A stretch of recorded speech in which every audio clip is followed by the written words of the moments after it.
Hi, my name is Amanda Panacea, and you're listening to the Healer Revolution podcast. This is a community for self-healers, biohackers, practitioners, and any other helping professionals.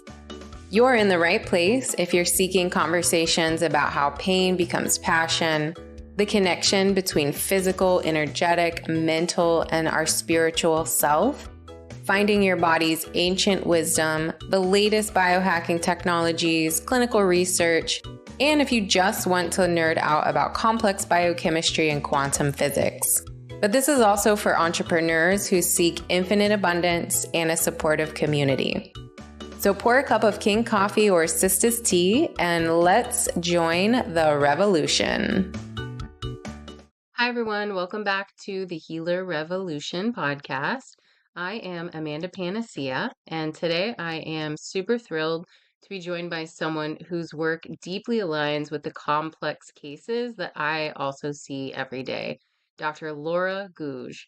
She is a licensed naturopathic physician who specializes in the intersection of mental health, chronic illness, and neurodivergence. In this episode, we explore the nuanced world of MCAS, or mast cell activation syndrome, POTS, dysautonomia, and hypermobility, or Ehlers-Danlos syndrome. And we talk about how these conditions often show up in highly sensitive neurodivergent bodies. Dr. Gouge brings a refreshing trauma-informed lens to these conditions that are often really misunderstood or dismissed or diagnosed by different specialists. And she shares how she's helping clients rebuild regulation, resilience, and clarity in the midst of all of it. We also talk about practical strategies for navigating mystery symptoms, including the emotional toll of being really sensitive in a world that really doesn't accommodate complexity, and also how to bring empowerment back to the healing progress, even when that progress is nonlinear. She has her own story of recovering from mast cell activation, and I think you're really going to enjoy this episode. Hi, everyone. Welcome back to the Healer Revolution podcast. I am Amanda Panacea, and today I'm super excited to get to sit down with Dr. Laura Gouge. Hi, Dr. Laura. How are you today? Thank you so much for having me. It's awesome to get to chat with you today. Yeah, I primarily found you because of all your content on mast cell activation, which, as you know, and probably are aware, I went through MCAS, and now I'm kind of really struggling on and POTS, but now really struggling with that hypermobility piece.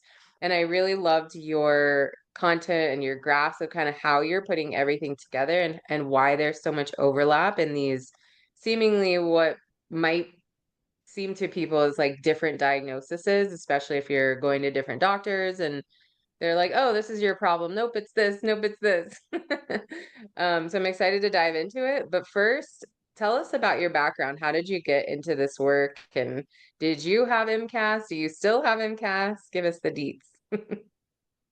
So I am a naturopathic doctor, and I came into this work, I think, out of just like my own deep soul knowing that it was ultimately like the medicine that I needed as well. I was on a traditional pre-med path, and I happened to be in a city where my insurance covered naturopathic doctors. And so I really like learned what that was. And so for anyone who's listening who doesn't know what that is, a naturopathic doctor, we attend 4-year training in medical school to become an ND as opposed to an MD. So our training is more comprehensive in that we get a year of training in nutrition, a year of training in how to use herbs or botanicals, a year of training in how to use supplements. And we're seeing real patients for the entire last 2 years of our training. And so, there's a lot of similarities in the foundations that we learn for like conventional doctors, but ultimately we look at the body more holistically as like this one system where instead of having a dozen different specialists where you see, the allergist for your histamine issues, and then you see the gastroenterologist for your IBS and the psychiatrist for your anxiety, as a naturopath, I would look at all of those things potentially as related because the body is one whole unit. We're not separate parts. And while obviously there's totally merit in working with those specialists as well, if you want my lens and my perspective, that's what I do as a naturopathic doctor. And So yes, I did struggle with my health. I mean, starting at 8 years old, I pretty much went from just like a normal, healthy kid to having these gradual symptoms that it was actually just last year. I was attending a conference on mast cell activation syndrome, and Larry Afrin said it so perfectly, where he said, for the traditional mast cell patient, you look back on your life and you have this ebb and flow of symptoms that comes and goes and usually coincides with major transition points in your life. And when I heard that, it was just like, holy crap, like that was so me. Because as a kid, it was just, it was stomach aches and I was more tired than my peers, but it wasn't that bad. And then there was, the period where I got this weird facial swelling and then that went away. And then the period of having vertigo, I always had a lot of, stomach pain and discomfort. And like, it was just like my gut was very sensitive and not quite right. And then that really came and went. I also had a lot of like hormonal issues and painful periods. And it wasn't until I was in my 30s that I really started to put it together that there was mast cell activation. And very commonly with that, I also was diagnosed with endometriosis.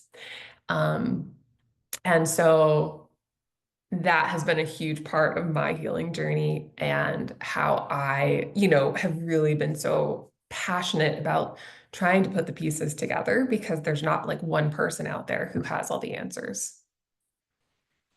Yeah, I like how you explained like the ebb and flow because especially with math. So like for me, it was very obvious because I have classic histamine symptoms like the stuffiness, the sneezing, the redness, the swelling, the itching. I used to say like I'm the itchiest person alive when I was like in my teens, 20s, and rashes and things like that. But there's so many other symptoms that also coincide with that mast cell activation, so many other like inflammatory mediators that we forget about besides histamine because there's no meds for them, right? It's like antihistamines, we know that. So that's kind of where the focus has been. Was there a big trigger, like when you were 8 years old or in your 30s, when you kind of put the puzzle pieces together? Or was it just like, oh, my genetics must be like this kind of a thing? When I was a kid, there was a perfect storm of my family moved in the middle of third grade, and the house we moved into, we a decade later learned had black mold. And it was also stressful moving, changing schools, all of that. And I think the house probably played a big role in it. And then when I was in my 30s, when I had COVID for the first time, that really tipped me into more of a mast cell state. And then a year later, I got married, went on my honeymoon, and got COVID for a second time. And then it was just full on. That was really when it was just, holy, like there's something off here. I don't know what's going on. And it was, I think, like many people who really get tipped into mast cell, it felt like my life had just been like pulled out from underneath me and I didn't know what was going on. I had symptoms I had never had before, and it can be really overwhelming. To say the least. Yeah. So tell us like what is mast cell activation or MCAS or MCAD? We hear those words a lot. Or mast cell activation syndrome is a syndrome where it seems that our mast cells are overly active, where as opposed to other conditions like mastocytosis, where these little cells in our immune system, we're making too many of them. In mast cell activation syndrome, it's more that they're being triggered inappropriately. They can be triggered by the most kind of innocuous thing from foods that we've eaten our whole life to smells, barometric pressure changes, motion, vibration, stress, hormones. Like there can be a lot that is triggering. And so for the patient, it often feels like I have all of these kind of different systems and it's hard to explain what's going on because there's not always a super consistent pattern of how they present. There can be a lot of variation. And so the mast cells release over 1,200 different inflammatory mediators, all of which have not been identified. The most famous is histamine because we talk a lot about that, and people will sometimes get relief from antihistamines. But there are, so many other things from just inflammatory cytokines to prostaglandins. Heparin is released. I mean, there's so many different things. And so it can present as this just very inflammatory and very like unique from person to person, depending on what mediators are being released. Yeah. Yeah. And because we have mast cells almost everywhere, right? You can have just so much of a spectrum of symptoms. Like you mentioned the gut symptoms. For me, it was more like the itchiness. For some people, it might be frequent urination, like just so many strange things that you really need someone like a naturopath or somebody who understands the whole body together to understand that it is all connected, that it's not like, oh, you have this problem over here from this toxin or this problem over here from your genetics. And I love kind of putting those puzzle pieces together, like I said earlier, with like the connective tissue, the POTS. You even bring in that autism, neurodivergence, ADHD piece as well. Tell us a little bit more about how those things are all connected. And you also mentioned endometriosis. Like, how are all these things connected to mast cell? Right. I feel like it is this like huge web where we can Yeah. enter from different points and trying to talk about how they're connected. And so the big conditions that are most famously talked about in being connected are hypermobility, mast cell activation syndrome, and dysautonomia. Most commonly of dysautonomia, because there's so many different types of dysfunction of the autonomic nervous system, we talk about POTS. And as I think more doctors in this realm have been communicating with each other, like finally, we're seeing that there really are trends in these patients. And so the other conditions that we commonly see are shifts in gastric motility. So gastroparesis and SIBO are really common. It seems like chronic infections are really an issue here. So this is where whether it's long COVID or someone has chronic strep, chronic Epstein-Barr, or chronic herpes simplex that just is more active than in the average person, chronic Lyme, these chronic infections, autoimmunity. There can be different neurological manifestations. Most commonly, it's small fiber neuropathy. And then let's see, those are the four, and then plus the three. So that would be like the septat, which is like the big seven that really seem to come together. And way I see it in my practice is it's like a deck of cards where it's like everyone gets dealt a different hand. It's totally possible to have any of those conditions as standalone. Like you could absolutely have mast cell activation syndrome and not connect to the whole septat. It's also possible that you could really see yourself in all of it, or maybe in just parts of it. And then there's these like other smaller players like endometriosis, where we're just at the very beginning of what we know about that. But we have found, like research has found that there are significantly more mast cells in endometrial tissue that's sampled from endometriosis. So it's this tissue that's like what we find in the uterus, but it's not the same and it's growing in other parts of the body. When that's biopsied, there's far more mast cells than in normal tissue from that same patient. And so it seems like mast cells are probably playing a big role in endometriosis and the development and the progression of those lesions. Mhm. So I feel like there was like a bigger question too that I'm maybe not answering. So what was like the second part of that? Yeah, no, that was perfect. Yeah, I was just wondering like how all these conditions kind of fit together. So, Right.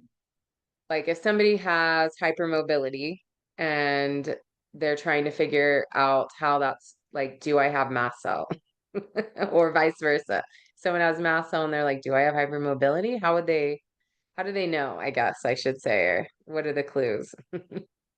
Totally. Well, I feel like in a clinical evaluation, when I'd be working with someone, I'd be asking lots of questions, screening for these things, because there are screening questions or like screening questionnaires that people could go through if they think they might be hypermobile, Or, I'll ask a lot of questions that tend to be common in people with mast cell activation syndrome. So just really, I'll go head to toe and just ask, like, do you get headaches? Do you get flushing? Do you react to foods? Do you notice that you feel better or worse when temperature changes? Do you get digestive symptoms? Are there foods you can't eat? Do you react to alcohol? And sometimes I'll even ask, like, do you ever notice that you feel worse if you eat tomatoes or eggplant or red wine or these foods that are very high in histamines? Mhm. And so exactly why they're connected, we don't know, right? So there is certainly evidence that there's genetic overlap. And so it would be in relating connective tissue, collagen, mast cells, the nervous system, right? So genetics. I often feel like that's kind of a throwaway answer though, because in the conventional world, they're just like, oh, it's just genetic. It's just genetic. And it's this very like dismissive thing. There's definitely a link with immune system dysfunction and inflammation of the brain and nervous system. And I think that's really where talking about neurodivergence and ADHD can tie in. And we can talk more about that and some of those trends. But just to talk about the triad and the septad, there's also just tremendous autonomic nervous system imbalance. And so these patients tend to be very much in fight or flight. And then the connective tissue abnormalities, which, we have connective tissue all over our body. Anywhere there's connective tissue, we're going to have mast cells. So they tend to be very closely linked. And it seems like that genetic factors that impact collagen and connective tissue can also, impact dopamine function, which is another way that we may see some connection to ADHD. And it may even play a role in brain development, which is another reason it could influence neurodivergence. And so I think there's a lot of different ways that these are connected. And then of course, there's this whole question around maybe the people like us who experience this are actually just more sensitive to what's going on in our environment, where our bodies are completely out of sync. I often think of mast cell as a really deep disconnection from nature and from like the natural rhythm that we're supposed to be living in. And we're exposed to countless, substances from pesticides to glyphosate to plastics to, these massive changes with EMFs over the last 5 to 10 years. We're on our phones all the time. Like diets have changed. Like I think there are lifestyle factors too that wouldn't like I would think maybe from an epigenetic standpoint, they may be causing more and more people to tip into expressing these conditions where 30 years ago, we didn't have as many triggering factors. Yeah, I totally agree. When I like to explain it to people, I like to explain like the diagnosis of mast cells, like the outermost layer. Like we know you're in cell danger response. We know you have dysautonomia. We know you got chronic infections. Like, okay, but why? Like, how do we go deeper? And underneath that is going to be like the stress of modern living, the toxicities, the imbalances in nutrients from probably like the NPK fertilizer we've been using for the last, I don't know how many years, non-native EMFs, hormonal imbalances from chronic stress. And then underneath that is like this deeper picture of like the identity, the belief systems, the trauma that kind of preps you up to experience, to be a little bit more sensitive, right? Like to experience the world through this lens of maybe hypervigilance or perceived like everyone or everything is going to hurt me or attack me. And then of course that escalates over 10 years, and then you've got a mold exposure or a COVID, and then all of a sudden you're in full-blown mast cell activation. You've got all of these other things going on too. That was um it. yeah. So it's super complex, and sometimes I wonder if the dysautonomia piece, like what came first, the immune or the nervous system, right? Like because my mom says I was born with allergies. So I'm kind of like, well, like, was it purely genetics, or was there some piece to like a stressful pregnancy or whatever that I was kind of born with that led me to have like these chronic allergic type symptoms? What do you think about that piece? Like, do you see the immune system and nervous system as the same, or do you see one a little bit more like dominant in that situation? A great question. I see them as so closely linked. I don't see them as the same, right? We have our immune system, we have our nervous system, and I think that they can be like a seesaw where they really profoundly impact one another. And I think, like you were saying, like what comes first? I actually think that in different people, it depends. I think for Mhm. some people, POTS symptoms can be entirely caused by mast cell activation syndrome. And then in other cases, like that's absolutely not true. Because I've worked with people where they have dysautonomia and they have other parts of the septad, but they really don't seem to have a strong mast cell component. And so I like don't push that, like we might try Yeah. antihistamine, try mast cell stabilizers and try different things. But so I think that it depends on the person and how their body is really expressing the unique flavor of these things. Hmm. Yeah, and let's start with like POTS because I've worked with a couple people who like that was the biggest symptom. And yeah, the mast cell symptoms were like much less, if bothering them at all. What's a big trigger for POTS? Where do you see that kind of coming into play? The most common trigger is an infection. So a Mm. viral infection is the most common trigger. And then I'll see it triggered by pregnancy. I had one patient in my practice where it was her pregnancy that triggered it. It can be triggered by a surgery, less common, but I think it's maybe even 12% surgery can trigger a dysautonomia for people. And then, I mean, I think trauma and stress is another trigger. But I also don't know. I mean, I look at my own life, and while that's a milder symptom for me, like going back to a childhood, I can remember having intolerance to standing and getting lightheaded. I fainted sometimes as a kid. And like looking back, Yeah. there was no one event that triggered that starting, like at least that I'm aware of. There could have been. Maybe it was an illness or some sort of like medical intervention. I don't know. But, and I wonder, it definitely seems like in a lot of my patients that is similar, where it's like, yeah, I think I've always kind of been like that. Yeah. For me, I think it was a lot to do with like parasites, because I didn't really have any symptoms of POTS specifically until after I started doing a lot of parasite stuff, and then the symptoms got a lot worse. And I do bioenergetic testing, so I'll see a lot of the parasite Babesia come up, which feeds on iron and gets in your red Mhm. blood cells. And that seems to be a big one of those parasites that comes up for people that really struggle with the POTS symptoms, but not always. Yeah, like it's not always that. Let's move into like the neurodivergence piece. So you mentioned dopamine. How is that connected to mast cell? And how can like these things overlap? And can you develop neurodivergence like midlife because of mast cell, or is it like you always kind of experience this, but it gets exacerbated? How does that work?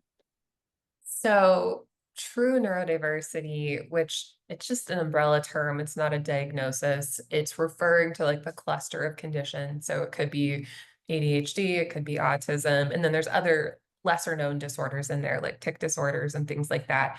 So true diagnoses of something like ADHD, it's a neurodevelopmental condition where part of the diagnostic criteria is symptoms have to be present before you were 12 years old. So it Mm. has to be there from a younger age. Now, I do think in our modern world and with a lot of these conditions, people can strongly mimic ADHD symptoms, like very much so. According to like the conventional standard of diagnosis, like, okay, you wouldn't meet criteria. But ADHD in and of itself is a cluster of subjective experiences and symptoms that the patient reports. So for anyone who's like less familiar with it, it stands for attention deficit hyperactivity disorder. And it's a combination of inattention, so things like it's hard to focus, it's hard to pay attention in school, listening, getting distracted, it's hard to stay on task. It often can feel like you're really overwhelmed. Like adults with ADHD can struggle with like simple things like going to the post office or doing the dishes or staying on top of laundry, but they might be really good at their job or really good under pressure or an amazing listener for a friend in crisis. So like there's a lot of different ways that this can manifest. Hyperactivity is classically it's like moving a lot, talking a lot, difficulty staying seated, can show up as interrupting. In adults, it sometimes manifests more like racing thoughts, and then impulsivity. So that is also interrupting, fidgeting, tapping hands or feet where it feels involuntary, reckless behavior, getting in trouble, being like an adrenaline junkie. So that's just the kind of big picture of what ADHD looks like. And, the common theory in conventional medicine is we don't know what causes it. It's probably genetics, and it definitely seems to act on the dopamine system. And the reason that we say that is because when we started treating children with stimulant medication, the earliest cases were actually long time ago where they were doing a study of using stimulants for children with headaches, and they observed that these kids also became much more focused. So a lot of the theory around the mechanism really goes back to the drugs we're using to treat it. So we don't know exactly what's causing it. It does seem to have to do with the dopamine system, which is one of our neurotransmitters that is very much around. I'm trying to think of like the best way to say it. It's the neurotransmitter around like being on the journey of getting something done. It's the neurotransmitter where we're seeking reward. And Yeah, okay, and then I know you what you ask, mean.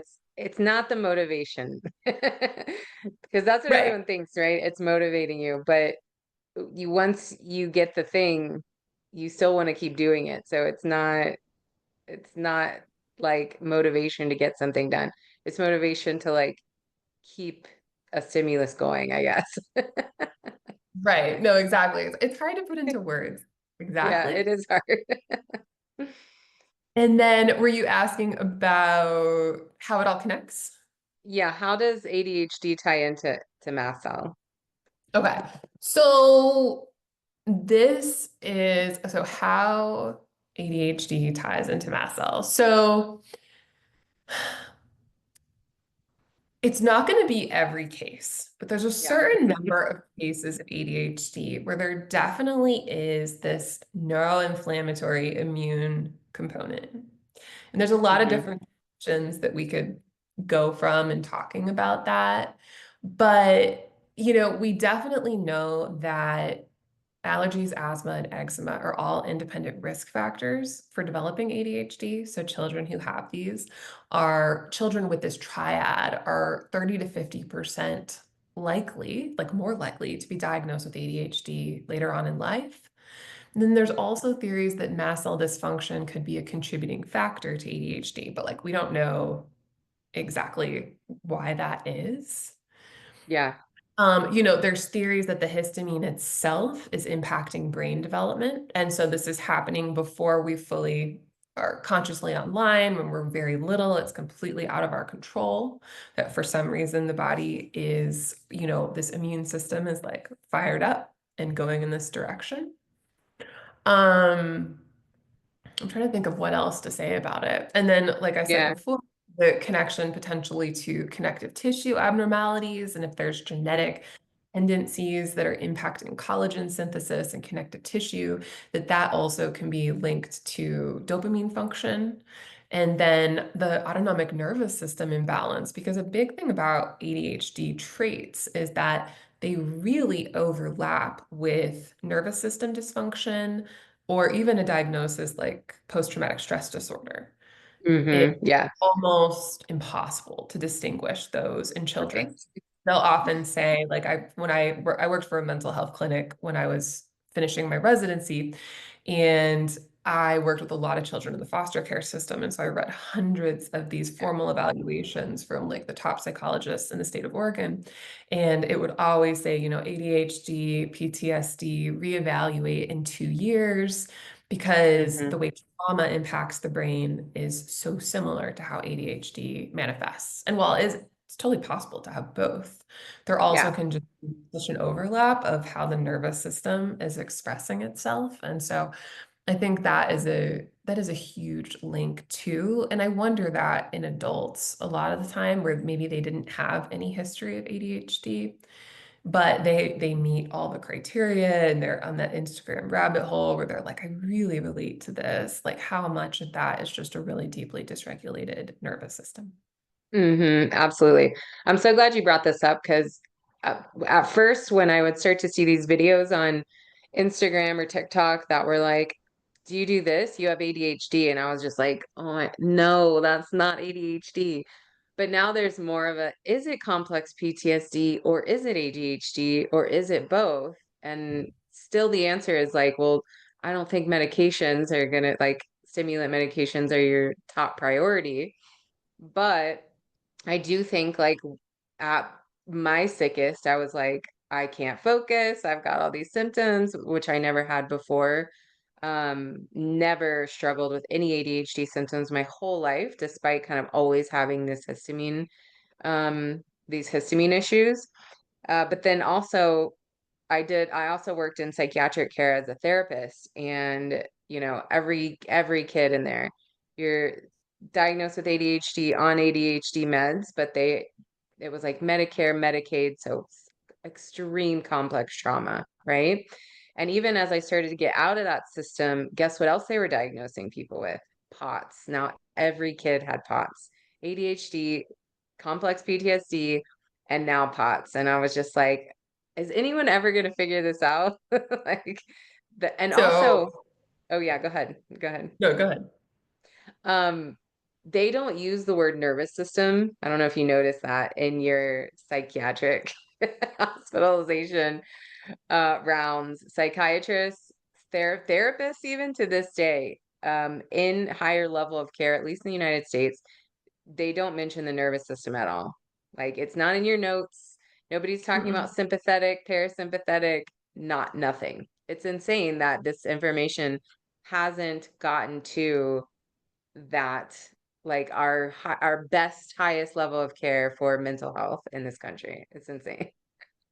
I was just going to say that I saw the exact same thing. And so I was working for this mental health clinic when I was newer in my practice. So I had done a 2-year residency and then I got this job as it was the medical director of a probably similar, this was outpatient, but this was often most of our patients were coming from either being hospitalized from the foster care Mhm. system, so complex trauma. And most patients, I would say, were in that treatment resistant category where they had failed Yeah. multiple conventional treatments and they weren't better. They weren't feeling better. But the thing I started to notice when I still was pretty clueless to this whole world is when I would be taking someone's case, I would ask what medications they were taking. And it was like clockwork, antidepressant, stimulant, antihistamine, inhaler, and often like daytime antihistamine, inhaler, nighttime antihistamine. Yeah. And I remember just being like, oh my gosh, okay, so now they're going to say the stimulant, now they're going to say the antihistamine. And I started to ask questions of what is going on with these people? Like why are all these kids on polypharmacy for all these histamine issues and ADHD? And then as I kept working there, also seeing the hypermobility, adults were diagnosed with POTS and even a few mast cell activation syndrome people by the time I left there. Wow. Yeah, Ah. that's at least it's being diagnosed in like more traditional settings. That's really good actually. Yeah, you mentioned the antihistamine. So like the medications have different names. They're not like, here's your antihistamine for your anxiety. It's called Visceral. And it's for anxiety. But when you look it up, it's literally the same thing as like taking over-the-counter antihistamine or even Benadryl for sleep. They'll give that to people too. Oh So, yeah. yeah, it's like they know, but it's like we don't want to figure that out yet almost because these meds are old. They're decades and decades old. So they knew there's a histamine component when we give somebody who's very anxious an antihistamine throughout the day or in an episode, they calm down. What do you know?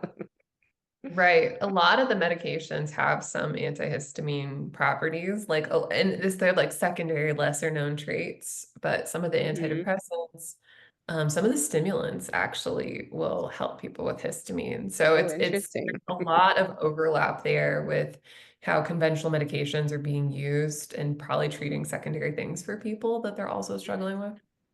Yeah. And also, do you think, if you take antihistamines all day, every day, obviously that's probably going to make the condition worse. Yeah, I mean, what I usually see when people just use antihistamines and they don't treat integratively is that the symptoms will break through, like they'll get Hmm. worse. Yeah. And it's like the antihistamines might help for a while and then it breaks through and then it's like worse than before, or they seem to like stop working because Hmm. they're not actually lowering the levels of histamine in the body. They're just blocking the receptors to it. And so now I just want to say, like, I still think there's a time and place for antihistamines. Like, I don't know that I could have gotten out of the most acute part of dealing with mast cell issues without some antihistamine support, like just to Yeah. give my body a Same. chance to catch its breath. So I just want to say, like, I use them in my practice and I've used them myself. And I definitely think like there's a time and a place, and I see people who are in this root cause world just suffering, unable to really do anything. Like they're struggling to eat food and nourish their bodies. And I'm like, take the antihistamine. Like, please, I Yeah. need you to be able to eat. I need you to be able to sleep. I Yeah. need you. Like, we can't do foundation sometimes when histamine is so just crazy. But like Hmm. long term, or in this population where people are just being flooded with medications and we're just trying to suppress these symptoms, it has a pretty low success rate. Yeah. Yeah, definitely. And I noticed that in my own life as well. I took Benadryl to sleep. I thought it was harmless for most of my life. I would say on and off when symptoms got worse. And then I learned about that dementia piece, like how much it increases your risk of dementia.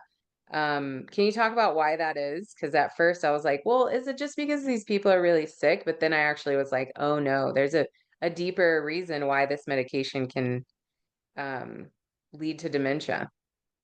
Right. So, okay, let me try to remember. So, with the stronger, more traditional H1 antihistamines like Benadryl, they're linked Hmm.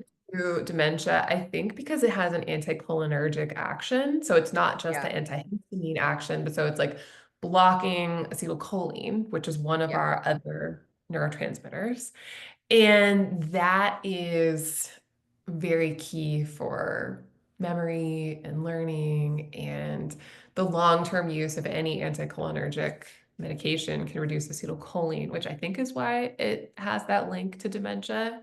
Mhm. And Yeah. so, yeah, that's definitely a conversation I have with patients who come to me where they've been like using antihistamines just to sleep for years. Yeah. And it's like, okay, let us find you something better. Yeah.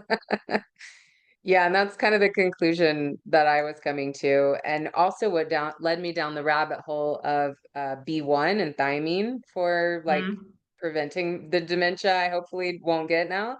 So let's go into solutions because like most people listening are going to be like, yeah, I've got all that stuff. Okay, what do I do about it? Because it's so complex and people want the answers and they want it in a nice little box and it's like I'm so sorry, but there is not going to be a step by step, do this, do that, and then in a year you'll be fine. So, how do you kind of start to work with people who have these just complex multi-system symptoms going on? So, when someone comes to see me and is dealing with just so many different symptoms and they are mostly in more of like an unstable place, Mhm. my first job is to try to do my absolute best to figure out what's going on. And like you said, I know people just want to feel better as fast as possible. I get it. I have been there. Like, I totally understand. And, the first thing I'm usually trying to do is get a sense of like what pathways and what parts have maybe been the most impacted of like, was it a huge mold exposure or a specific infection or, traumatic experience that they need to process? Is it like this ongoing nervous system dysregulation? I think there's not just one thing. This is a conversation I had with a patient today of like, it's not one thing that caused this, so there's not going to be one solution that we have that's just going to take it all away, but it's going to be a combination of a lot of little things that we do over time. And so when I work with people, you can call it like a mitochondrial lens or quantum biology, but I really work with people to build the foundations of daily wellness because, like, I will explain to my patients, like, these are the things that ultimately make you feel good. I think in the holistic wellness space, we've made a mistake of having people go these people who are in fight or flight, completely malnourished and like unwell with like mast cell activation, like putting them on these parasite cleanses and like doing these really intense killing protocols. And they feel horrible, like it just flares them. So I really work on like building the system first, where we want to stabilize. So I'm just like, first, okay, let's get you safe and stable. So do you need medication to like make sure you're not having anaphylaxis? Do we need to like calm things down?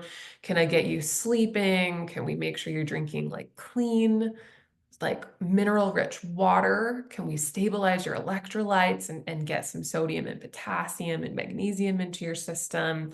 Can we get your light environment right, where you're outdoors when the sun is up and you're eating when the sun is up and your house is dark at nighttime?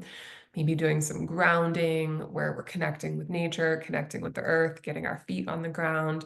So, like, I really spend time building these practices with people. And sometimes there's a little pushback because they want the like really expensive supplement or the peptide. And I'm like, not against those things. But Yeah. I just really see like these are the things that make people feel good. And they're often amazed, like when they do this and they're suddenly sleeping and their digestion gets on track and their energy comes back. Like these things can take people like a great way into like getting stable in this journey. And then as people stabilize, then I'll say, okay, now we can go deeper. Like if we want to look for parasites and we want to do some parasite cleansing, we're going to do that. And we're going to do one thing at a time. And I'm going to assume that there's going to be a flare. So I'll usually Mhm. have to be pretty proactive about those things. But I think of it as like peeling back layers where there might be infections that we do need to treat. There could be like parasites. Um, ongoing with this, I think a lot of times there's mineral imbalances or vitamin imbalances, like you were talking about with the thiamine. I think that can be huge. And a lot of times people have been deficient in these things for so long, and their body is trying so hard to like compensate and work around in these other ways. And so I really focus on like rebuilding with quality diet and then using targeted supplements. Mm-hmm. Yeah, I really agree with your approach as well. And I was the patient who was like, no, I'm going to go get IV ozone and do a parasite cleanse. I don't want to take B vitamins and vitamin C. And guess what? I got way worse for about a year because I was trying to do the really aggressive things instead of the basic foundations. Yeah, and even just like when you start to talk about the circadian piece, the quantum piece with people, sometimes they think that they're doing it, but then when you ask questions, you're like, no, no, no. That's not enough. You're going outside for like 2 seconds and you're working in an office all day and having like a 5 minute lunch outside. Like you need to wear the blue blockers inside.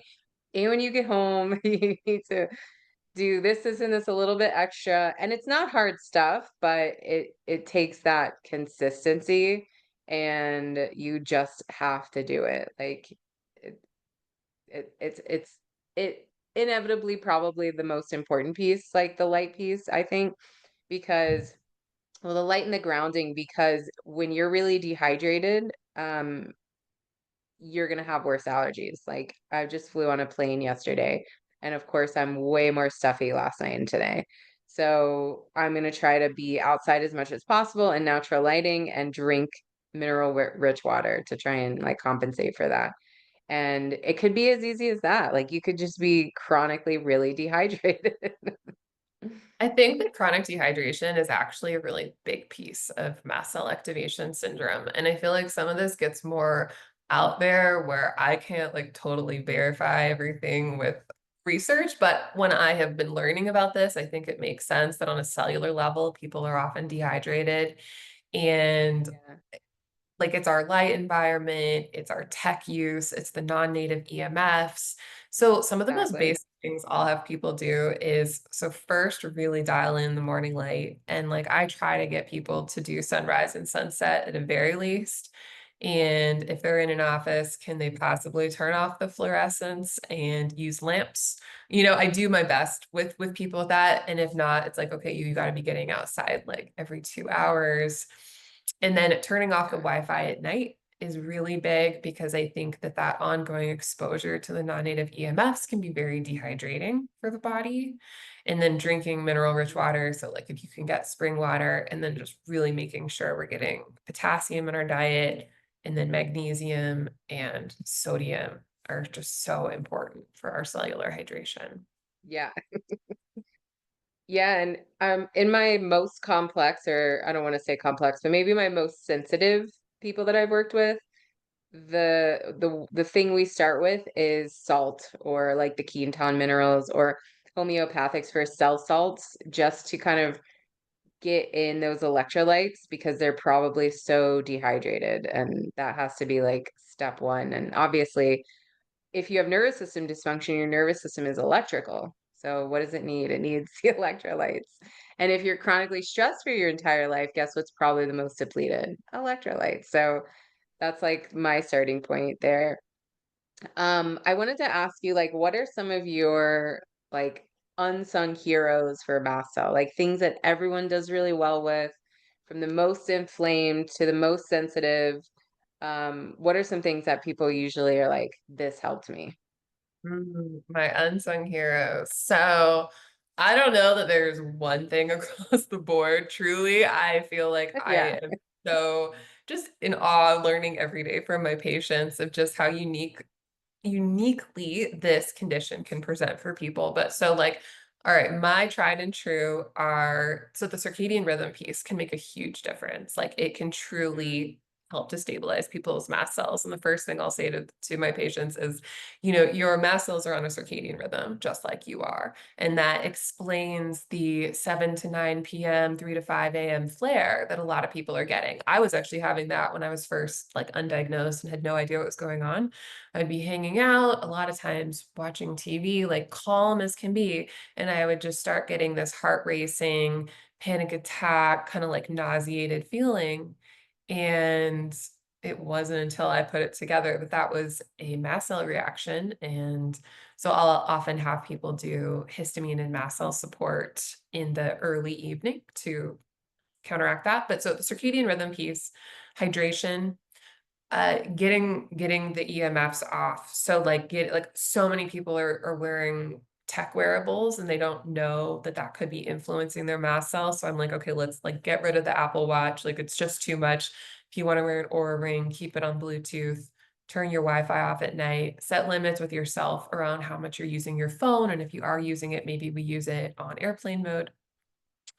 And then I actually really like hydrogen water. That's something that I will come to, which I know you've talked about it a lot on your page, on your podcast. But for even my most sensitive people, hydrogen water is often a well tolerated starting place.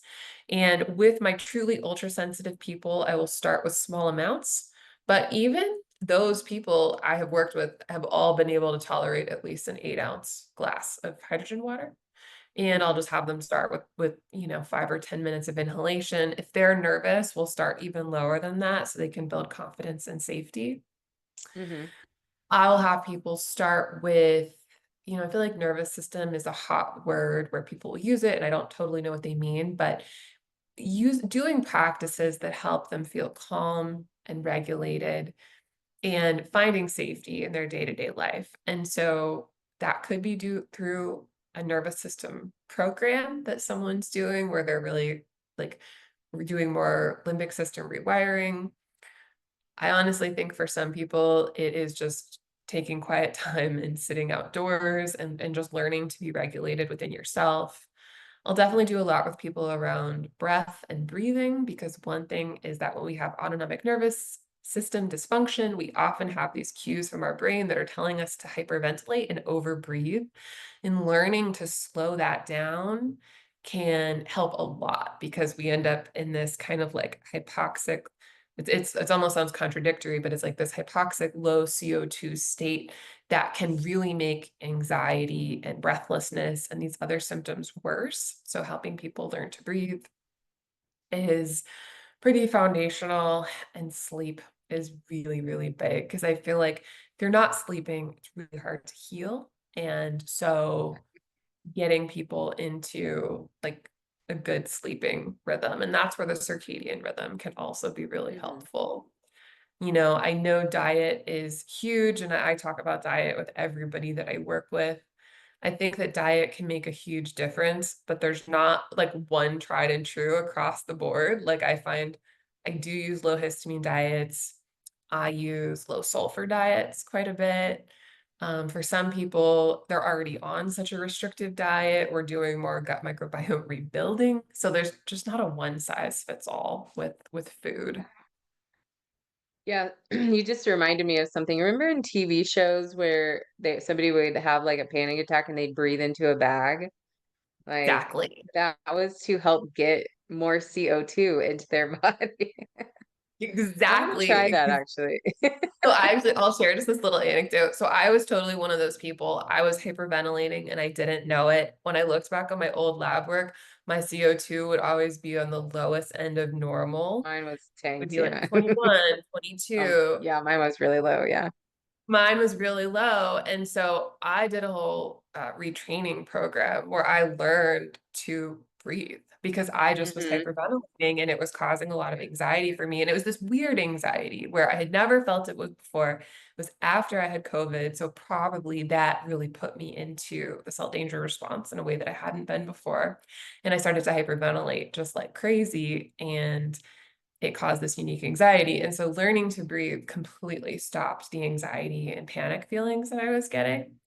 But when I'm in stressful situations, like something for me was I started getting this overnight motion sickness. So I hated riding in the car, and doing the Mm. paper bag breathing completely, like that and hydrogen water completely like took away the motion sickness. It worked better than Dramamine. So I can't say that'll work for Yeah. everybody because I think for me it was really related to CO2 levels, but Hmm. it can be amazing during the paper bag breathing. Yeah, I'm gonna practice that. That that image reminded me. But my CO2 was really tanked and low too, and I noticed that I would hold my breath when I was doing things. And I think I'm a big like freeze response nervous system person. So I think like in stress, and even when I was working and typing, I'd be like, was I breathing? I wasn't even I was just holding my breath. So bringing that awareness into like what is my body doing, like what are my patterns, that's kind of what I like to teach people with like the breath and where are you holding tension, how are you standing. I was clenching my fists a lot, like what am I, why am I doing this, like just being in your head, just either anxiety I never really identified with anxiety. It was more like this constant stream of do this, got to do this, to do list, got to remember this, like that racing thoughts feeling. And then I love that you brought up hydrogen water as well. So I even brought my machine here with me into like the jungle because it just made such a huge impact on the last little bit of symptoms that I had, which was still like a racing heart here and there. Been working on things like the B1, the potassium, like the obvious things for the racing heart for a long time, and just it was getting better, but nothing was really resolving it until hydrogen. It was like a month in and it was gone. Never came back to this day. And then also with hydrogen, it is a mast cell stabilizer in itself. So it has so many benefits besides like what I got it for was like I hope it helps with the rashes because it's such a powerful antioxidant. But then all the other benefits started coming and you're just like things start melting away. Like it's such a good investment. Um, do you recommend the water, the inhalation, or is there anything like specific that you do you even do the tablets with people at all?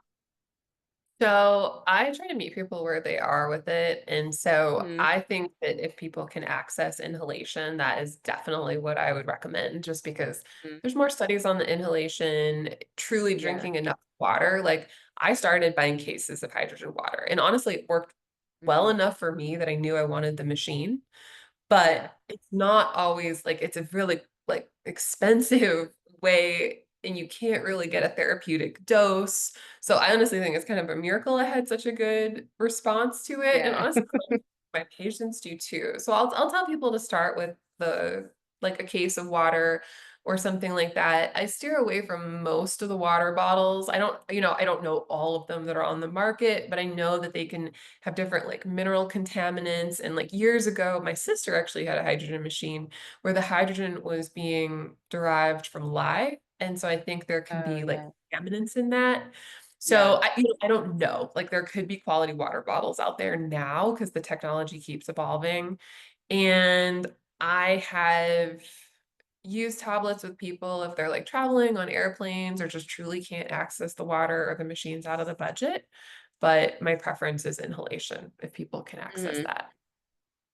Yeah. If you're like I am, for example, when I mentioned when I first got sick, I bought a really expensive ozone machine that just made me a lot worse. So in the beginning, if you're thinking like, "Ugh, I've got to get the red light machine and the PEMF, like I want all these things, number one on my list is hydrogen. I'm like, don't get anything else. Like, get that first and see if that helps you because I I guarantee completely it agree. will. Yeah. Yeah, because all the other devices, and like I have most of them, I'll say like Yeah, I think I've can got be it really beneficial, but they don't move the dial on right. symptoms in the way that hydrogen will, because hydrogen is such a unique both mast cell stabilizer and then anti-inflammatory. And like if we're talking about any of these conditions, we're talking about inflammation. Like we're talking Right. about the body is inflamed and the immune system is overwhelmed. And I think hydrogen actually both works with that and then also then lets the body have some like, okay, now my body can do the healing things it was trying to do. It was just dealing with this like cascade of inflammatory mediators. Like it was doing its best, but it was like it was too busy. It couldn't get to the real Right. healing. It was just constantly dealing with like what the mast cells were throwing at it. And so I really like hydrogen. Yeah. Mm. And something else I see you talking about a lot is the exercise piece, like with exercise flaring histamine. I see you working out a lot, and this has been like my most recent pain point is the hypermobility. Right now, my shoulder is all messed up. I want to work out. I used to do yoga, and of course, they say that makes it worse, but it feels the best. So it's like, okay, if I can't do that one thing, but this thing I keep getting injured, or my muscles are so tight in certain places that those muscles are going to over be used, and it's so hard to use the muscles that I need to use. Do you have any resources for like where people start with like getting back into working out like slowly, or do you incorporate that in your program with people? So there's I'm just thinking about how to say this because people are going to be entering this from different places. Hmm. And so when I'm talking about exercise with people, I do like to know if there's post-exertional malaise. So are people like crashing after exercise? Hmm. And so I just want to know if that's there. And so it's like, okay, we got to proceed with caution. And I want to avoid flares like that. Yeah. And then I think it's really about finding the edge of what people can do. And what's hard is if someone was always healthy and suddenly goes into more of a state of sickness, or if we don't want to use the word sickness, it's just suddenly the body is different or having symptoms and it feels very different. And maybe you couldn't exercise for a period of time. really committing that you're gonna be consistent and keep figuring it out because it can be really hard for our egos. I was someone who exercised like all through my 20s, my early 30s. I really prided myself on, becoming athletic as an adult when I wasn't like that as a kid. And then I just was totally like taken out of being able to exercise for a long time. And it was so hard. Like my husband is really fit and really active. And like I would just watch him go to the gym and I'd be on the couch and I would have shame, just like, oh, like Yeah. why is my body like not able to do this? And one of the things I noticed for myself that may not be true for everybody, but I noticed that when I got movement, like 15 minutes riding a stationary bike, I would feel better. Like even if I was like really dizzy, I would have less dizziness at the end. And that's not true for everyone. But so I really pushed myself to gradually move my body. And at first it was scary. Like at first I was having histamine reactions because this was still when I didn't totally know what was going on. My heart Mhm. rate would go up crazy high and I would get really flushed and I would feel nauseated and like I just kept trying to find that edge and be like, okay, last time that was too much. So this time I'm going to like really gradually get into this. And, if something causes pain, like I started playing pickleball and I think it was really effective for me because the fun and the joy of doing something like that is like really counterbalancing like the stress of getting back into exercising. And the average pickleball game is only about 15 minutes. So like for me, I could like always sit out the next game if it was too much. I wasn't committing to doing like a really long workout. And so it just was like gradual, getting more and more back into it. And for a long time, I would do resistance training where I wasn't like making progress. I was just trying to maintain and like get the mitochondrial benefits of resistance training. But so I have my patients start at like the lowest, whatever their edge is. Like it might be walking for 3 minutes, right? It might be like going up and down the stairs. It might be getting out of bed and walking to the bathroom and back 5 times a day. Like even if you don't have to go to the bathroom. And we just keep building on those things while simultaneously trying to lower histamine, stabilize mast cells. If there's dysautonomia in POTS, really like getting those things managed with salt, with electrolytes, with compression, sometimes with medications. Like I think we have to treat these conditions, but then like conditioning the body and finding joy in that again. Um, and now I can totally exercise without any flares, and I will never take it for granted having gone through that experience. But I think it's important. I mean, and we certainly have the most research around POTS and how like reconditioning can improve dysautonomia. But I think it's important for everybody. Hmm. Yeah, and I like that you brought up joy. When you struggle with something that takes over your whole life like this and you really can't do anything, your life becomes so small. And almost every single person I worked with becomes so obsessed with figuring it out that you're just thinking about the problem all of the time and how shitty everything is. And so opening up your like focus to things that bring you joy, bring you pleasure, things that are beautiful. Essentially, that's what like nervous system rewiring is like getting out of the small little box of everything's wrong, everything sucks, I have to fix myself, I'm broken, whatever those belief systems are that, or and then trying to now see like, oh, this couch is really comfortable. This seat is really soft and fuzzy. That feels nice. Like instead of Yeah. just, I feel like shit, I feel like shit, this sucks. So when is this going to be over? Right. And it's so And hard. with Like when you exercise, that's a hard one. when you do feel like shit every day, it's so hard because it's like, of course you focus on that because you feel horrible. But I think that finding the like a bit like even the smallest ways of living your life and remembering that you are a whole three-dimensional person, like you are not a sick person, like you are a person no matter what. And, something for me was, I feel like I forced myself to start reading fiction books, like instead of just focusing on how bad I Yeah. felt and trying to learn and do like nervous system stuff. I just started to read books for fun. And that made a huge difference. And I actually feel like the circadian rhythm stuff was helpful because I was forcing myself to try to do things outside. So I was more likely to like invite a friend to go get tea outside because I'm like, oh, I gotta spend like an hour outside today. And Mhm. I was, watching the sunrise and watching the sunset. And those things were for my health, but they also really connected me to just this feeling of awe and honestly feeling proud Yeah. because I was historically a night owl. So that I became somebody Yeah. that with the sunrise, I'll never not feel totally impressed and cool that I like shifted my like circadian rhythm like that and that I'm able to get up early now. Yeah, I felt the same way. I was like, wow, I'm waking up without an alarm. This is amazing. Like it actually worked. Exactly. Um, yeah, yeah, I love that you really bring all these puzzle pieces together, not just with like the symptomology and the diagnostics and stuff, but also that full person approach, and the bioindividuality. Like, I think these are all very important aspects of recovery, not just from anything we've talked about today, but autoimmunity, cancer, whatever is going on, mental health symptoms. Like, you really need all of it. Totally.